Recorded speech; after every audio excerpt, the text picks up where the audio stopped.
Thank you. We come before you today representing Minnesota Move to Amend to ask you to support a resolution in support of amending the Constitution to establish that only living persons, not corporations, are endowed with constitutional rights and that money is not the same as free speech. Why are we coming to you at a local level to ask for support of a constitutional amendment? This issue was voted the most important common goal to pursue at a local meeting of over 30 grassroots leaders last April. This is because no matter what issue you are working on, healthcare, the environment, peace, education, democracy, social and economic justice, this issue impacts all of them. Polls show that over 80% of the American public oppose the idea of corporate personhood, and this opposition cuts across the political spectrum. We have all seen the impact of the Citizens United ruling, millions in unregulated money flowing into the political process and buying access. The Koch brothers have announced they will spend upwards of $900 million in the 2016 election cycle. Locally, we see Americans for Prosperity funding mailers blasting Senator Nancy Dietert, out-of-area money entering the school board race to help the election of Bridget Ziegler, a current school board member citing dark money as the reason he will not run again. But even before Citizens United, all was not well. It is just the latest in a long series of judicial rulings that undermine our democracy. The doctrine of corporate personhood has meant that the rights originally meant to protect human beings from the potentially oppressive powers of our government now belong as well to the corporation, an artificial entity. Corporations claim these constitutional rights in federal court as they attempt, often with success, to overturn, weaken, and get around laws designed to protect our environment, worker safety, public health, and a myriad of other laws, including campaign finance laws. I want to be clear that Move to Amend is not anti-corporation. A corporation is just a tool, an institution created by law, and it can be used for productive purposes or destructive purposes. We can disagree on the issues, but most people support the values laid out in our Constitution that give we the people sovereignty. Corporations are not mentioned in our Constitution. They were never meant to be protected by the Bill of Rights. The following local groups, just let me know who's endorsed this: the Coalition of Concerned Patriots, the Manatee Unitarian Universalist Fellowship, the Peace Education and Action Center, the Sarasota Alliance for Fair Elections, the Sarasota County Council of Neighborhood Associations, the Manatee Sarasota Sierra Club, the Southwest Florida Coalition for Peace and Justice, the Unitarian Universalist Congregation of Venice, and the Unitarian Universalist Church of Sarasota. And over 908 citizens in the City of Sarasota have signed the petition in support of Move to Amend. Today we ask the Sarasota City Commission to stand with these individuals and organizations to stand for democracy and to support a Move to Amend resolution. And I have a sample resolution that we'll submit at the end of the meeting. In the City of Sarasota, we have some very strong campaign finance rules. Those running for a city commission can only accept up to $200 from individual human beings to be used in their campaigns. There is an exception for political parties, but for the most part, these low limits have some key advantages. One is that anybody, whether of wealthy or of modest means, can run for office and have a shot at getting elected. Another benefit is that powerful players don't have the opportunity to come in and bend the city to their will. On this last point, I have seen just the opposite in Manatee County. About 3 years ago, Mosaic, a large phosphate mining company, wanted to expand their mining operations. As I understand it, they paid a hefty chunk to get some of the commissioners elected, and before there was so much of an environmental whimper, the commission voted for the expansion. Although well documented, there was no talk about the intense water usage, the groundwater contamination, the radioactive discharge, etc. Around the country, many large companies have used their significant financial muscle to pass legislation favorable to their company or their industry. The 2010 Citizens United Supreme Court ruling made such results even easier to obtain. It opened the door to letting corporations overturn democratically enacted laws that protect our health, our safety, and our elections, including the campaign finance rules that we currently have in the City of Sarasota. If the campaign finance rules in Sarasota were not in place, I would expect developers or large resorts to try to make hay with the public commons.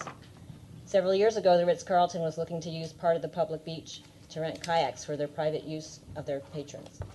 Their Lido Key neighbors came out in force, objecting to past bad behavior regarding noise levels, staying open past the allowed time, dust from beach chair moving activities, and whatnot. The planning board did not approve the changes sought by the Ritz-Carlton. Next time, if they could just buy a couple of commissioners, it might not matter what their neighbors think. At a local level, the injection of relatively small amounts of cash into an election could be overwhelming. We need this Sarasota Commission to join with over 600 communities around the nation and 16 states to take a stand against the Citizens United ruling. In order to maintain the integrity of our democracy, we are in dire need of an amendment to the U.S. Constitution explicitly stating that corporations are not people and money is not speech. The U.S. Congress has already been bought and paid for. It is up to us at the local level to take a stand and move such an amendment forward. Our political process has reached the point of absurdity. The gatekeepers of the principles of democracy have been enticed, coerced, and forced to look the other way, while the addictive lure of greed has been allowed to enter and take control of our society. The 1992 presidential election cost $331 million. The 2012 presidential election cost $2.6 billion. The most expensive Senate race in 1992 cost $18 million. The most expensive Senate race in 2012 cost $120 million. In theory, super PACs are legally prohibited from coordinating directly with a candidate. That is the reason why the front runners, Jeb Bush and Hillary Clinton, have not yet declared their candidacy. They are making a mockery of our election laws as we speak. There are more loopholes in our election regulations than there are in a piece of Swiss cheese. And nobody seems to care. The 2010 Citizens United ruling opened the floodgates by allowing unlimited contributions from corporations, individuals, and unions to so-called super PACs. While union funds have been decimated, the disposable funds available to wealthy individuals and big corporations have exploded. Shelton Adelson gave over $92 million in 2012. The Koch brothers have pledged 10 times that amount, close to $900 million to buy the 2016 election. It is not going to be an election, it's going to be an auction. Hillary Clinton, while saying what people want to hear, has historically proven to be bought by contributions from the Wall Street too-big-to-fail corporations. While claiming to support worldwide philanthropic causes, it is utterly naive to think that these contributions don't come with a price to be paid down the road. Corporations claiming human rights are hiding behind the Equal Protection Under the Law 14th Amendment. This allows oil companies like BP to skip safety costs and hide from regulators in the almighty search for greater profits. It allows developers like Carlos Baruf to intimidate local governments with threats of lawsuit if they do not get their way, contrary to the common good of the majority of the people and against the preservation of our natural environment. Future generations, probably living on another planet, will laugh at the hypocrisy of this, our so-called democracy. Politicians, I call upon you, smell the corruption around us. Make this your tipping point. Rediscover our lost moral compass. Join the movement to give government back to the people. The will of the people will prevail. Thank you. Mr. Gibellina. Glen Gibellina. Good evening, Commissioners. Citizen United. Senator Angus King presided over the Rules Committee on a hearing on dark money in the 2014 elections. The Center for Responsible Politics showed that non-disclosing groups have already reported spending more than 3 times as much as they had in 2012 elections, a presidential cycle higher when spending than those would be expected. Also reported so far in the 2014 election cycle have been sponsored by dark money has been 59% of outside groups. I want you to think about that number. 59% has been funded by outside groups. That's just wrong. The top-selling group, purely in terms of cost of television airtime purchased, is the Americans for Prosperity, a 501c3 organization closely linked to Charles and David Koch.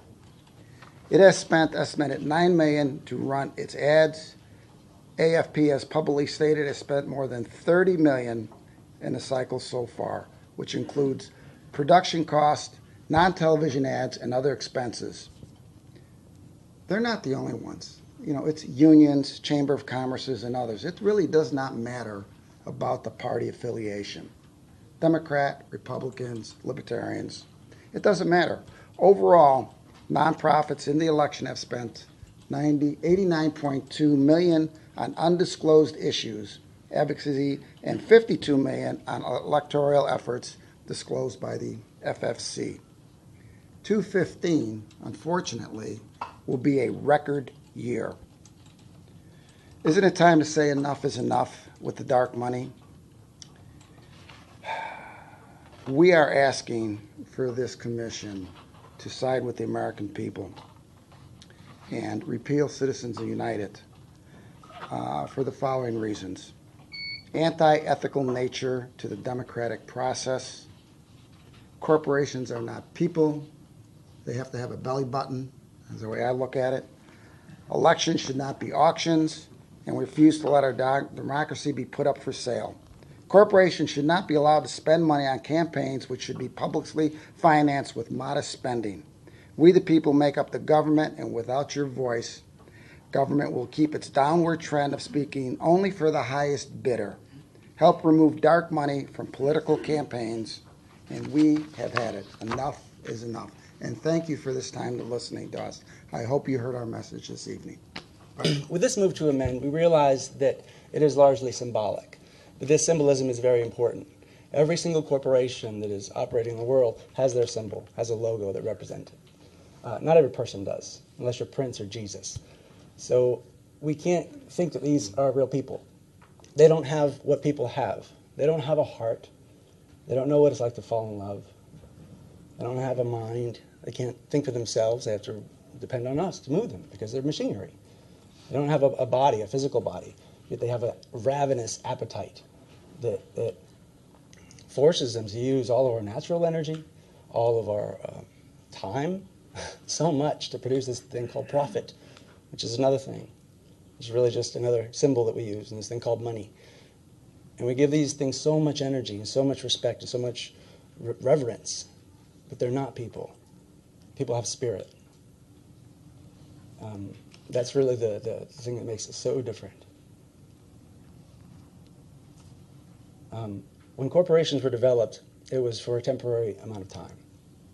They were created to create some kind of road, some kind of infrastructure. They were made for that purpose. We have since given them this outlandish importance and made them last forever, thinking they'll be eternal. All of us breaking down when Hostess shuts down and stop making Twinkies. These things aren't that important. What's important isn't all the money. For people who need to eat, they need food. For people who need shelter, they need homes. For people who need to drink water when they're thirsty, they need water. And if we give these corporations the energy that we have, that will continue to ravenously destroy our natural environment, destroy our way of lives. And I think we need to get back as a city and as a community and say we need to put more importance in the real people of our community. Those are the ones that count, and put our energies there. As I said, this may be largely symbolic, but it's an important stand to make. I do a radio show called Renaissance SRQ, and we discuss issues of sustainability, resilience, and quality of life, because I think that's what SRQ should be about. We need to start looking at ways that provide for us in ways that aren't going to ravage the earth. We need to start thinking about being resilient so that this economic system that has already crashed 14 times since the Great Depression doesn't continue to rack our national or our local economy.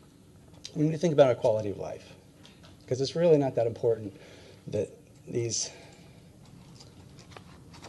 numbers move around. But it is important that these symbols get so much say in the way that we live our lives and how we produce the lives that we want.